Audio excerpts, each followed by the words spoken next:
여러분, 인생에서 정말 끝이라고 생각했던 순간이 있으신가요? 모든 것이 무너져 내리고 더 이상 희망이 보이지 않던 그 순간 말입니다. 사업이 파산 직전에 이르렀을 때, 심각한 질병 진단을 받았을 때, 또는 소중한 관계가 끝나버렸다고 느꼈을 때, 그런 절망의 순간에서 기적처럼 다시 일어선 경험이 있으신가요? 포기하려던 그 순간, 마지막 희망의 불씨가 살아났다. 이런 상황을 우리는 흔히 기사회생이라고 표현합니다. 오늘은 기사회생의 유래와 그 속에 담긴 의미를 함께 살펴보며 우리가 인생의 위기 순간에 어떻게 다시 일어설 수 있는지 그 지혜를 찾아보려 합니다. 절망적인 상황에서도 포기하지 않고 새로운 희망을 찾아낸 한 의사의 놀라운 이야기, 지금 시작합니다. 중국 전국시대, 진나라의 수도 함양은 활기찬 도시였습니다. 상인들이 물건을 사고 팔며 떠들썩한 시장통, 귀족들의 화려한 마차가 오가는 넓은 대로, 그리고 그 사이를 분주히 오가는 수많은 사람들. 이 도시의 한 구석에 자리한 작은 약방에서 한 남자가 약재를 정성스레 다루고 있었습니다. 선생님, 제 아버지를 살려주세요. 온 도시의 의원들이 포기했습니다. 당신이 마지막 희망입니다. 문이 벌컥 열리며 젊은 남성이 급하게 들어왔습니다. 그의 눈에는 절박함이 가득했고 얼굴은 며칠 동안 잠을 제대로 자지 못한 듯 초췌했습니다. 약방의 주인인 편작은 차분히 고개를 들어 그를 바라보았습니다. 무슨 병환이신지요? 아버지께서 갑자기 쓰러지셨습니다. 숨은 쉬시지만 의식이 없으시고 다른 의원들은 모두 이미 죽은 것이나 다름없다며 포기했습니다. 편작은 잠시 생각에 잠겼습니다. 그는 이미 진나라에서 손꼽히는 명의로 알려져 있었지만 그의 명성은 양날의 검과도 같았습니다. 사람들은 그에게 불가능한 치료를 기대했고 실패할 경우 비난은 더욱 거세졌죠. 특히 최근에는 진나라의 권력자들이 그의 의술을 시기하여 여러 방해를 하고 있었습니다. 환자를 볼 수 있을까요? 편작은 짧게 대답했습니다. 그는 자신의 의술에 자신이 있었지만 동시에 한계도 잘 알고 있었습니다. 그러나 그의 가슴 속에는 생명을 구하는 것이 의사의 본분이라는 신념이 굳게 자리 잡고 있었습니다.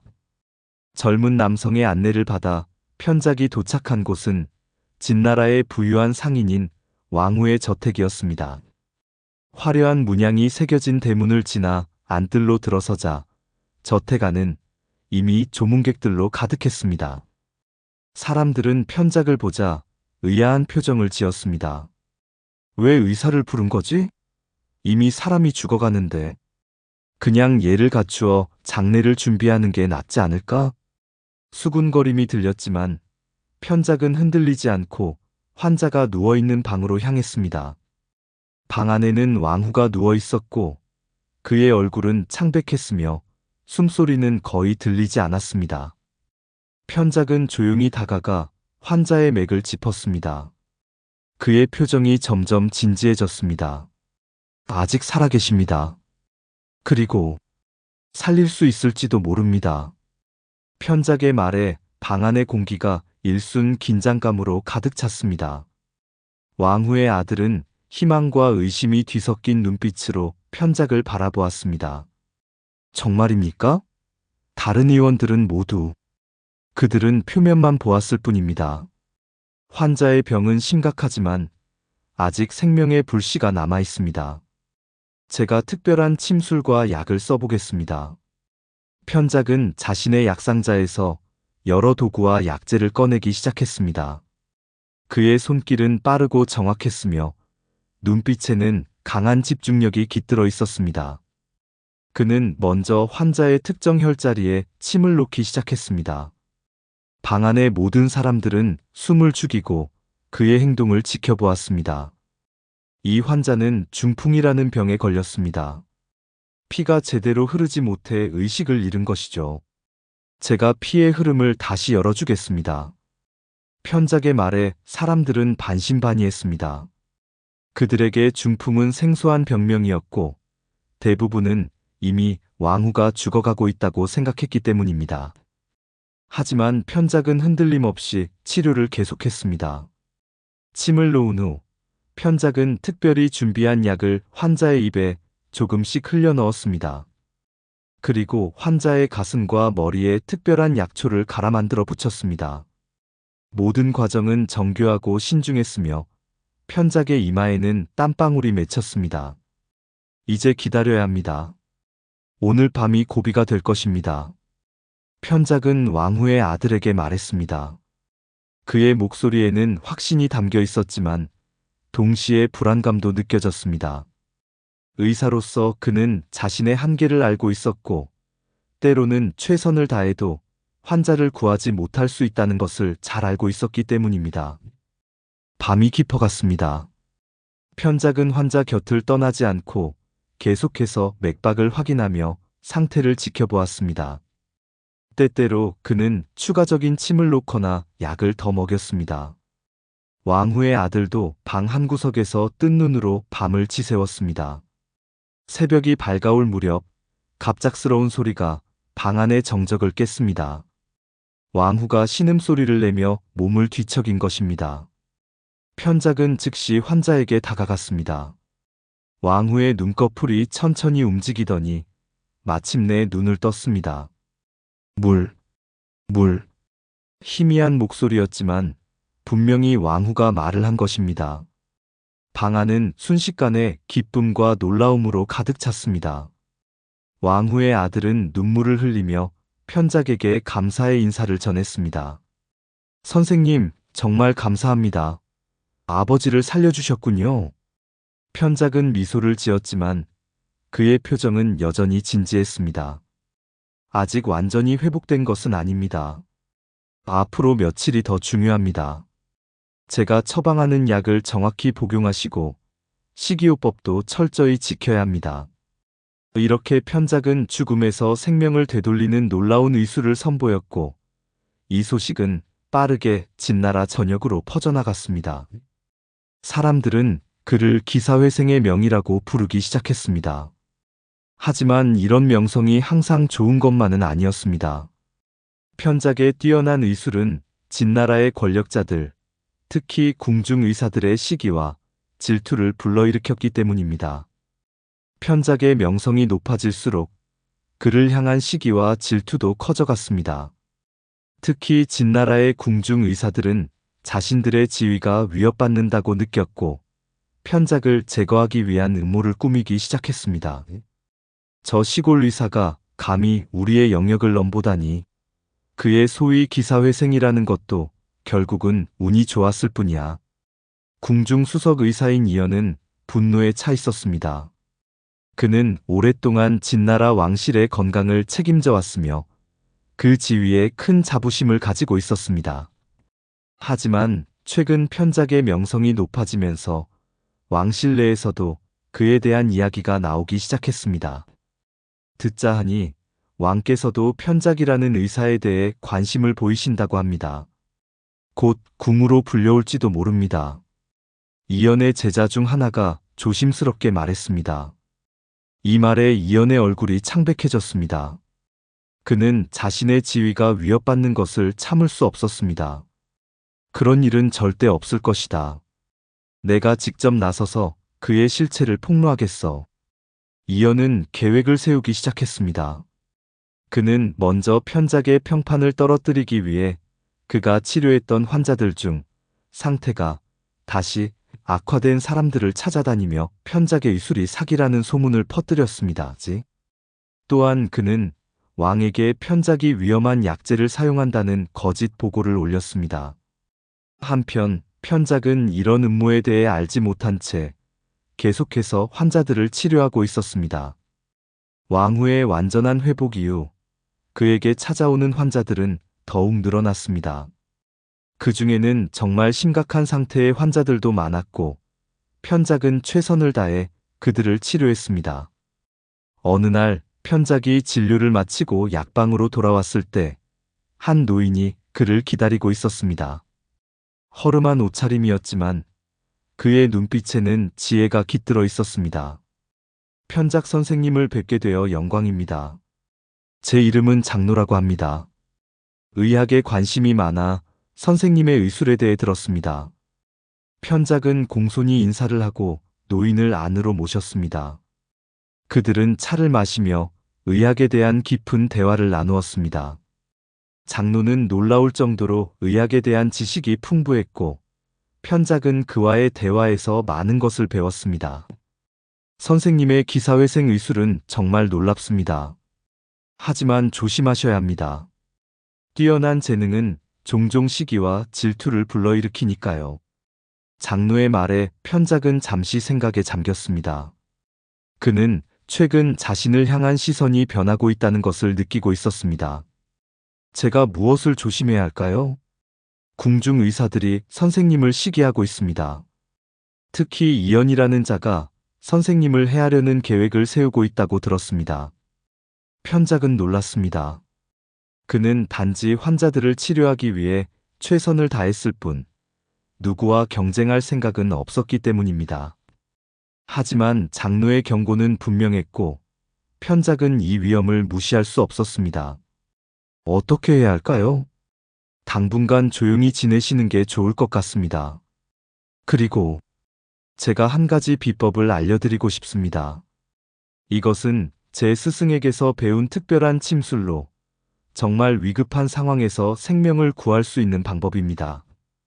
장로는 편작에게 특별한 침술과 약재 조합법을 가르쳐 주었습니다.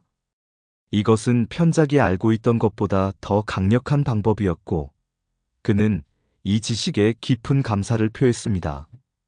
장로가 떠난 후, 편작은 그의 경고를 마음에 새기고 한동안 조용히 지내기로 했습니다. 그는 멀리 떨어진 마을의 환자들만 선택적으로 치료하며 도시에서의 활동을 줄였습니다. 하지만 운명은 그에게 더 큰 시련을 준비하고 있었습니다. 몇 달 후, 진나라의 왕자가 갑자기 심각한 병에 걸렸습니다. 궁중 의사들은 모든 방법을 동원했지만 왕자의 상태는 계속해서 악화되었습니다. 왕은 절망에 빠져 전국의 명의들을 불러 모았고 그 중에는 편작도 포함되어 있었습니다. 편작이 궁에 도착했을 때 그는 이미 함정에 빠졌다는 것을 직감했습니다. 이연의 차가운 시선과 다른 궁중 의사들의 적대적인 태도가 그를 맞이했기 때문입니다. 하지만 그는 의사로서의 사명감을 가지고 왕자를 진찰하기로 했습니다. 왕자님의 상태가 매우 위급합니다. 하지만 제가 특별한 침술과 약을 사용하면 살릴 수 있을지도 모릅니다. 편작의 말에 왕은 희망의 빛을 보았습니다. 당장 시작하게 해. 내 아들을 살려낸다면 그대에게 후한 상을 내리겠다. 하지만 이연이 끼어들었습니다. 폐하, 조심하셔야 합니다. 이자의 방법은 검증되지 않았고 위험할 수 있습니다. 만약 왕자님의 상태가 더 악화된다면 왕은 잠시 망설였지만 아들을 살리고자 하는 마음이 더 컸습니다. 편작, 네가 자신 있다면 치료를 시작하라. 편작은 장로에게서 배운 특별한 침술을 준비했습니다. 그는 왕자의 특정 혈자리에 침을 놓고 특별히 조합한 약을 먹였습니다. 모든 과정은 극도로 신중했고 방 안의 모든 사람들은 긴장된 표정으로 지켜보았습니다. 시간이 흘렀고 왕자의 상태에는 변화가 없었습니다. 이연은 비웃음을 감추지 못했습니다. 보십시오, 폐하. 이자의 방법은 효과가 없습니다. 오히려 왕자님의 고통만 연장시키고 있을 뿐입니다. 왕의 표정이 어두워졌습니다. 그는 점점 희망을 잃어가고 있었습니다. 편작은 초조해졌지만 자신의 방법을 믿고 계속해서 치료를 이어갔습니다. 그리고 마침내 기적이 일어났습니다. 왕자의 손가락이 미세하게 움직이기 시작했고 이어서 그의 눈꺼풀이 떨렸습니다. 방 안의 모든 사람들이 숨을 죽였습니다. 천천히 하지만 확실하게 왕자는 의식을 되찾기 시작했습니다. 목이 마릅니다. 왕자의 첫 마디에 왕은 기쁨의 눈물을 흘렸습니다. 내 아들이 살아났다. 편작, 너는 정말 기사회생의 명의로구나. 이연의 얼굴은 창백해졌습니다. 그의 계획은 실패했고 편작의 명성은 더욱 높아졌습니다. 왕은 편작에게 후한상을 내리고 궁중의사로 임명하려 했지만 편작은 공손히 사양했습니다. 폐하, 저는 단지 의술을 통해 사람들을 돕고 싶을 뿐입니다. 궁중의 화려함보다는 민간에서 더 많은 사람들을 치료하고 싶습니다. 왕은 편작의 뜻을 존중해 주었고 대신 그에게 특별한 의서를 저술할 수 있는 기회와 지원을 약속했습니다.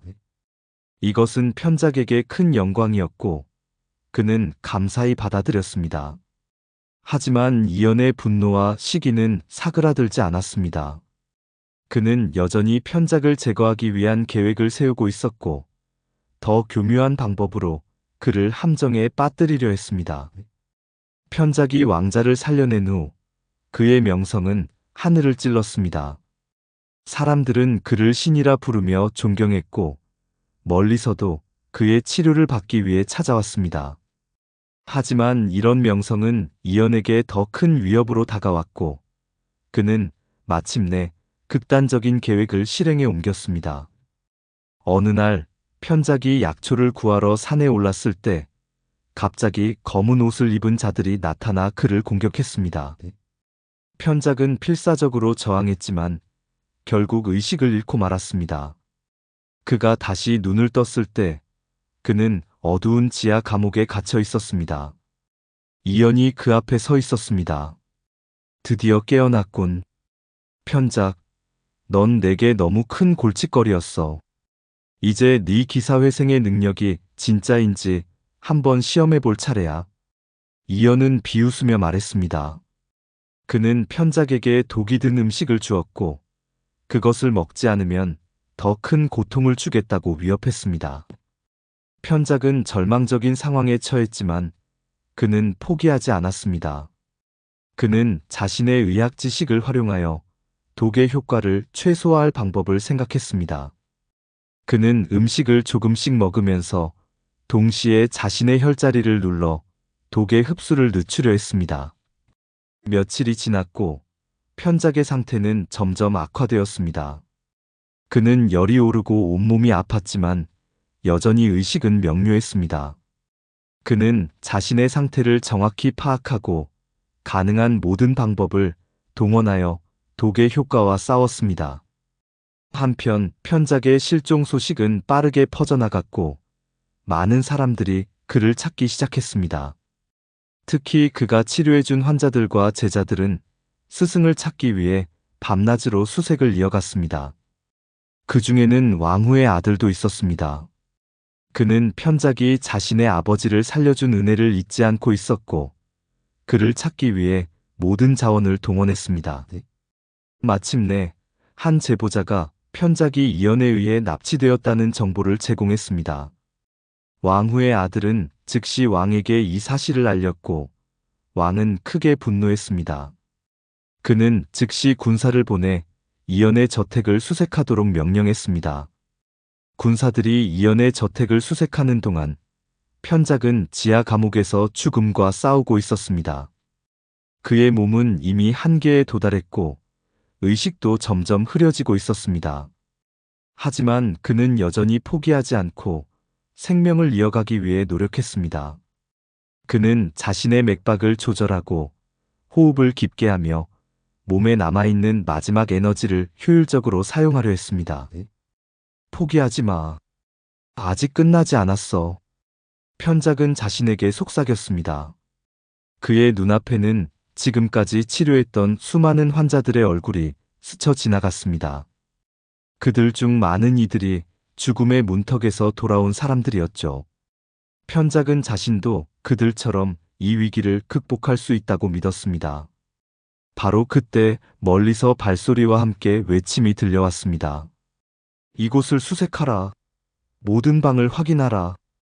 왕의 군사들이 저택을 뒤지고 있었습니다. 이연은 당황했고 급히 지하 감옥으로 내려와 편작을 확인했습니다. 편작은 거의 숨이 끊어질 것 같은 상태였지만 아직 살아 있었습니다. 이런, 아직 살아있군. 하지만 곧 끝날 거야. 이연은 편작을 완전히 제거하기 위해 칼을 들었습니다. 그러나 그 순간 군사들이 지하 감옥을 발견하고 문을 부수고 들어왔습니다. 멈춰라. 왕의 명령이다. 이연은 붙잡혔고 편작은 구출되었습니다. 하지만 그의 상태는 매우 위중했습니다. 그는 즉시 왕실로 옮겨져 최고의 치료를 받았지만 의사들은 모두 고개를 저었습니다. 독이 이미 온몸에 퍼졌습니다. 살아날 가능성이 거의 없습니다. 왕은 크게 슬퍼했고 편작의 제자들과 그가 치료해준 환자들도 모두 병상을 지켰습니다. 그 중에는 장로도 있었습니다. 그는 조용히 편작에게 다가가 그의 상태를 살폈습니다. 아직 희망이 있습니다. 편작 선생님이 우리에게 기사회생의 의술을 보여주셨듯이 이제 그 자신이 그 길을 걸어야 할 때입니다. 장로는 편작의 제자들에게 특별한 침술과 약재 조합법을 가르쳐 주었습니다. 그것은 편작이 왕자를 치료할 때 사용했던 방법과 유사했지만 더 강력한 버전이었습니다. 제자들은 스승을 살리기 위해 장로의 지시에 따라 치료를 시작했습니다. 치료는 며칠 동안 계속되었습니다. 편작의 상태는 때로는 호전되는 것 같다가도 다시 악화되곤 했습니다. 모든 사람들이 그의 회복을 위해 기도했고 제자들은 번갈아가며 밤낮으로 그를 돌보았습니다. 마침내 일주일이 지난 후 편작이 눈을 떴습니다. 그의 시선은 흐릿했지만 분명히 의식이 돌아온 것이었습니다. 물 주세요. 그의 첫마디에 방 안의 모든 사람들은 기쁨의 눈물을 흘렸습니다. 편작은 정말로 죽음에서 돌아온 것이었습니다. 그는 자신이 가르친 기사회생의 의술로 자신의 생명을 구한 것입니다. 편작의 회복 소식은 빠르게 전국으로 퍼져나갔고 사람들은 이를 기사회생의 기적이라고 불렀습니다. 왕은 이연을 엄중히 처벌하고 편작에게 더 큰 명예와 지위를 내렸습니다. 편작은 자신의 경험을 통해 깨달은 중요한 교훈을 제자들에게 전했습니다. 생명은 참으로 신비롭고 강인합니다. 때로는 모든 것이 끝난 것처럼 보여도 여전히 희망의 불씨는 남아있을 수 있습니다. 의사로서 우리의 임무는 그 불씨를 발견하고 그것을 다시 타오르게 하는 것입니다. 이것이 바로 기사회생의 진정한 의미입니다. 기사회생이라는 말은 단순한 의학 용어를 넘어 절망적인 상황에서도 포기하지 않고 다시 일어서는 인간 정신의 상징이 되었습니다. 그의 이야기는 세대를 거쳐 전해지며 많은 사람들에게 희망과 용기를 주었습니다. 세월이 흘러 편작은 노년에 이르러 제자들에게 둘러싸인 채 평화롭게 생을 마감했습니다. 그의 마지막 말은 그의 일생을 완벽하게 요약했습니다. 내가 살아온 삶은 기사회생의 연속이었다. 때로는 환자를, 때로는 나 자신을 죽음에서 되돌려 놓았지. 하지만 가장 중요한 것은 희망을 잃지 않는 것이었다. 절망 속에서도 항상 희망의 불씨를 찾아라. 그것이 바로 기사회생의 진정한 비밀이다. 기사회생은 4개의 한자로 이루어진 사자성어로 각 글자는 깊은 의미를 담고 있습니다. 기는 일어나다, 사는 죽음, 회는 돌아오다, 생은 생명을 의미합니다. 직역하면 죽음에서 일어나 생명으로 돌아온다는 뜻이 됩니다. 이 사자성어의 원래 유래는 중국 전한시대의 의학서인 황제내경에서 찾을 수 있습니다. 이 책에는 좋은 의사는 이미 죽은 사람을 살리고 거의 죽게 된 사람을 회생시킨다라는 구절이 있었습니다. 이 구절은 원래 뛰어난 의술을 가진 의사의 능력을 묘사한 것이었으나 후대에는 의학적 의미를 넘어 더 넓은 의미로 사용되기 시작했습니다. 기사회생은 단순히 육체적 죽음에서의 회복만을 의미하지 않습니다. 그것은 절망적인 상황에서의 극적인 반전, 실패에서 성공으로의 전환, 위기에서 기회를 찾아내는 지혜 등 다양한 맥락에서 사용될 수 있습니다. 이 사자성어는 인간의 끈질긴 생명력과 역경을 이겨내는 불굴의 정신을 상징합니다. 동양 철학에서 기사회생의 개념은 음양의 순환 원리와도 연결됩니다. 음이 극에 달하면 양으로 변하고 양이 극에 달하면 음으로 변한다는 것이 음양의 기본 원리입니다. 이와 마찬가지로 절망이 극에 달했을 때 희망이 생겨난다는 것이 기사회생의 철학적 의미라고 볼 수 있습니다.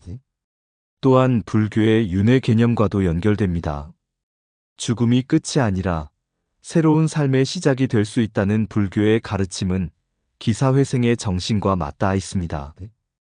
도교에서도 무의자연의 원리를 통해 자연의 흐름에 순응하면 위기 상황에서도 자연스럽게 해결책이 나타날 수 있다고 가르칩니다. 현대 심리학에서는 회복 탄력성이라는 개념으로 기사회생의 정신을 설명할 수 있습니다. 회복 탄력성은 역경이나 트라우마를 경험한 후에도 원래의 상태로 돌아오거나 오히려 더 강해지는 능력을 의미합니다. 이는 기사회생의 현대적 해석이라고 볼 수 있으며 많은 심리학 연구에서 회복 탄력성이 높은 사람들이 삶의 위기를 더 잘 극복한다는 것이 밝혀졌습니다. 이처럼 기사회생은 단순한 사자성어를 넘어 인간의 삶과 사회 전반에 걸쳐 적용될 수 있는 보편적인 원리를 담고 있습니다. 그것은 절망 속에서도 희망을 잃지 않고 끊임없이 노력하며 위기를 기회로 전환시키는 지혜를 가르쳐 줍니다. 이러한 기사회생의 정신은 오늘날 우리가 직면한 다양한 개인적, 사회적 위기를 극복하는 데 큰 영감을 줄 수 있습니다. 무엇보다 기사회생은 우리에게 절대 포기하지 말라는 강력한 메시지를 전합니다. 편작이 죽음의 문턱에서도 포기하지 않고 자신의 의학 지식을 활용하여 생존을 위해 노력했듯이 우리도 인생의 어려운 순간에 쉽게 포기해서는 안 됩니다. 사업 실패, 인간관계의 단절, 건강 문제 등 어떤 위기가 찾아와도 그것이 끝이 아니라 새로운 시작이 될 수 있다는 희망을 가져야 합니다.